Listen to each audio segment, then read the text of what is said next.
सबको इक़्तिदार का नशा है, अल्लाह की कसम है, सबको इक़्तिदार का नशा है। मैं ये बात सरेआम कहती हूँ, आज इनसे प्रोटोकॉल ले लें, इनकी शक्लें देखें, इनको प्रोटोकॉल दे दें, आप इनकी आकर देख लें। मैंने जो देखा है, मैंने इनके बुझते चेहरे भी देखे हैं, मैंने इनके में गरूर भी देखा है। हकीकी आज़ादी मार्च अब मेरा मतलब है कि अब ऐसे लगता है कि ये कोई ड्रामा हो रहा है। बाकायदा मीडिया पे अब वो जर्नलिज्म के ऊपर जो है वो अटैक हुआ है, वो सिर्फ जी इस वक्त हमारे साथ सदफ मौजूद हैं, सीनियर एंकर हैं, और अगर लाहौर में रिपोर्टिंग और एंकरिंग की बात की जाए और इनका नाम ना लिया जाए तो मेरे ख्याल में हमारे लिए बहुत बड़ा गुनाह है, और वाकई बहुत बड़ी सीनियर एंकर है। सवाल बड़ा तलख है और आप बहुत ज़बरदस्त आपका एनालिटिकल आपका जो चीज़ें हैं वो, ये क्या हकीकी आज़ादी मार्च होता क्या है? देखिए, हकीकी आज़ादी मार्च होता है कि हम 14 अगस्त को हमेशा जश्न मनाते हैं, बट अगर ये एक हकीकी आज़ादी मार्च मनाया जा रहा है तो मेरे ख्याल से हम एक आज़ाद कौम है, हमें इसको जश्न की तरह मनाना चाहिए, हमें इसको कॉन्ट्रोवर्सी करके जो है वो नहीं मनाना चाहिए। बहुत अच्छी बात है, लाहौर में एक जलसा हो रहा है, खान साहब का जलसा हो रहा है। चाहिए यही था कि इसको जलसा कंसीडर करते। पीछे से हम देख रहे हैं 25 मई वाला हकीकी आज़ादी, हकीकी असल हकीकी आज़ादी, ये जो खान साहब कहते हैं बात, ये हकीकी आज़ादी होती है। देखिए, मेरा इस पे ये कहना है कि बेसिकली होता ही है कि जैसे हम जर्नलिस्ट हैं, हम तो दोनों तरफ चलते हैं, पार्टी चाहे जो भी हो। बात इस वक्त सिर्फ आवाम की है। हकीकी आज़ादी की अगर बात करें ना तो मैं समझती हूँ कि आप लोगों को आपस में लड़ाई बंद कर देनी चाहिए, ठीक है।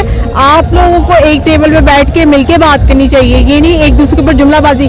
इसको आवाम से कोई फर्क नहीं पड़ता। आप और हम लोग सहाफ़ी हैं, हमें इस चीज़ से कोई फर्क नहीं पड़ता। वो सर मैं आपकी बात काट रहा हूँ, मैं माजरा चाहता हूँ, आप हमारी सीनियर हैं।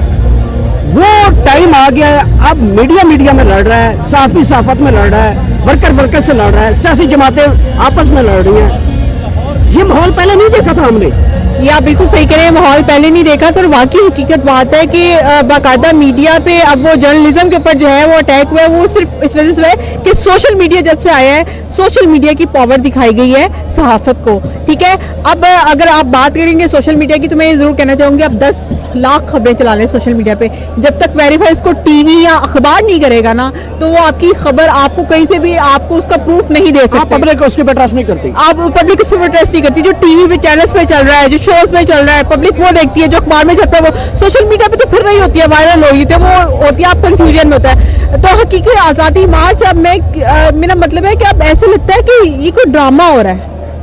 यकीन जाने मुझे ऐसा लगता है कोई ड्रामा जैसे जिंदगी का हिस्सा बन गया यार। क्या आप लोगों ने दो इलेक्शंस करवाए? क्या आप लोगों ने वज़ीर आला के 2 इलेक्शन कराए? क्या आप लोगों ने ये क्या कहते हैं ज़िमनी इंतखाबात? और अगर हम लोग हिस्ट्री में चले जाएं, बजट पास कराने के लिए इतने इशूज़, ये ज़िंदगी में मैंने जितने जब से जर्नलिज्म कर लूँ मैंने इसे कभी भी नहीं देखा। गैर आईनी काम हुए, अपने धड़ल्ले से हर चीज़ बनवा ली, ये मैंने कहीं भी नहीं। आपको लगता है सदफ जिस तरह इस बार लड़ाई चल रही है और पंजे आजमाए, सींग में सींग घुस चुके हैं और लड़ाई जोरों शोर से जारी है, तो तीसरी कुव्वत इनको लड़ा कर आना चाहती है? बिल्कुल, तीसरी कुव्वत इनको लड़ा के हराना चाहती है और ये इन लोगों को समझना चाहिए। अगर हम सहाफ़ी समझ सकते हैं तो ये तो बहुत हमसे बड़े सियासतदान हैं, ठीक है। अगर देखें मेरी बात सुने, हम लोग रहते हैं एक पार्टी की तरफ भी रहते हैं, हम दूसरी तीसरी, इन सब पार्टियों के साथ हम लोग मिलते हैं। सबको इक़्तिदार का नशा है, अल्लाह की कसम है, सबको इक़्तिदार का नशा है। मैं ये बात सरेआम कहती हूँ, आज इनसे प्रोटोकॉल ले लें, इनकी शक्लें देखें, इनको प्रोटोकॉल दे दें, आप इनकी आकर देख लें। मैंने जो देखा है, मैंने इनके बुझते चेहरे भी देखे हैं, मैंने इनके में गरूर भी देखा है, ठीक है। मगर मैं उस वक्त फिर मैं उस वक्त का इंतजार कर रही थी कि अच्छा उस वक्त मिलेंगे जब तुम कभी नीचे उतरोगे, ठीक है। तो बहरहाल ऐसे बहुत से चेहरे जो है वो वाज़े होते हैं जब वो अपने इक़्तिदार में होते हैं। तो अगर मैं बात करूं तो अगर ये लोग भी जब हुकूमत में आते हैं तो ये भी किसी को आंखें नहीं फैलाते, अगर वो हुकूमत में आते हैं तो वो भी ऐसे करते हैं। तो सहाफ़ी तो एक सारी जिंदगी ये चीज़ देखता रहता है, अपोजिशन हुकूमत, अपोजिशन हुकूमत। अच्छा, सहाफ़त में भी ये चीज़ अब उनको ये औकात दिखानी चाहिए। मैं तो जिनके इंटरव्यू करता हूँ मैं कम अज़ कम उनको ये औकात दिखाता हूँ कि आज आप ये हैं, कल आप वहाँ होंगे, अब हम वहाँ पहुँचेंगे तो